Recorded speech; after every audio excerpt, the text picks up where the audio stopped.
one of his pet projects is digitizing all of the campus newspapers that we have.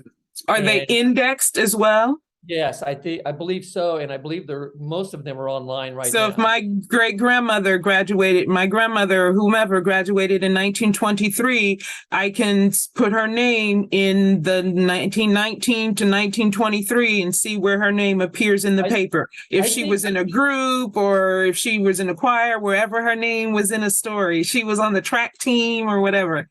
George might know that better than myself. I'm not sure of that. I can't say that I've been able to find that resource that you're talking about. Okay, Pamela. maybe. So, well, that's my mission in life. I want everybody to be able to find their answer. Like, right, it's easier to find Althea Gibson, but you know, hundreds and thousands of other people, millions of our ancestors went to these places too. And I want to be able to find stories about them too, even if it's the tiniest mention.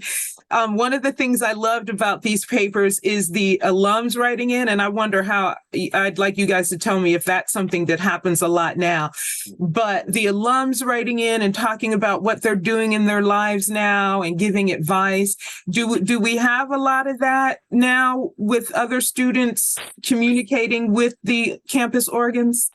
Well, or former students, I should say. Yeah, I can't say that we have a lot of connection there. I can say that's interesting. In the past, when I've needed something, like I wanted to do, we did a documentary on when some of the students at Lincoln boarded a bus and went to Selma. And some of those students are still alive. And we interviewed them and did a short documentary, which is online, about their experience. And then when the Ferguson, and I got those names through an alumni association, so that helped a lot.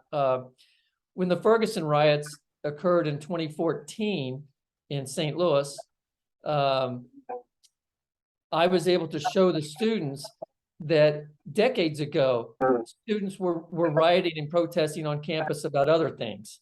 And so this is something that goes on and on and on, and it can be effective for making change, but there's a way to do it.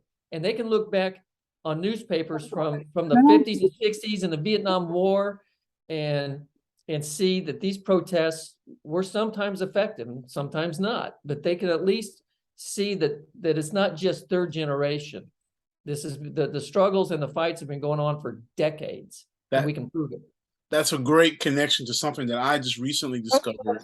I don't know, Pamela, if you've seen this book by Kayleen Armstrong. You probably have this in your literature review.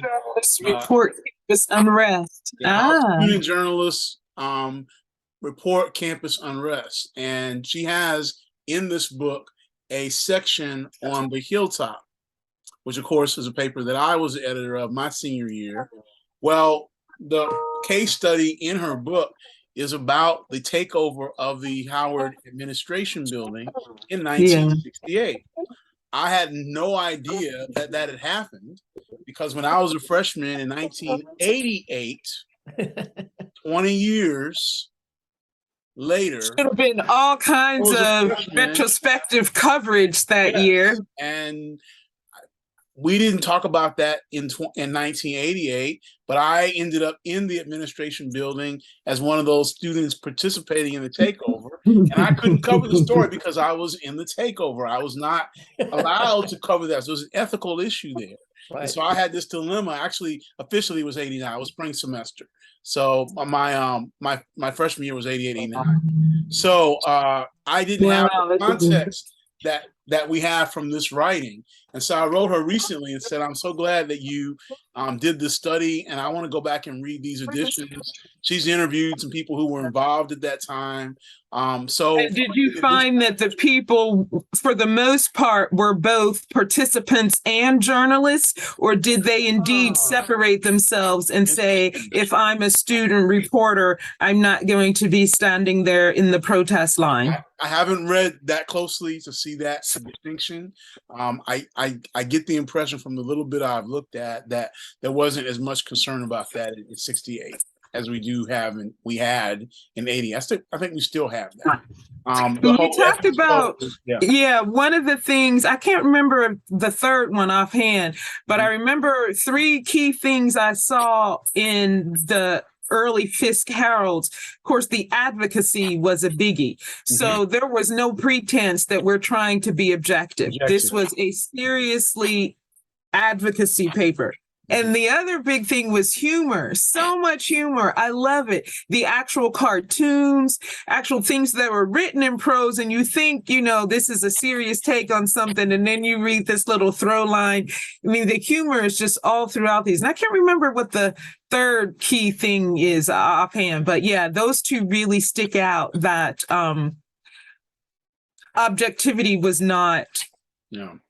Well, and that gets to what stated goal. It's not just that it was missed and it wasn't an aim. And that gets to where I think I bring a contribution to this panel, because I'm not an expert on the papers, but what I'm looking at is how do these outlets connect to the journalism education? And you and I talked about that a lot in our Zoom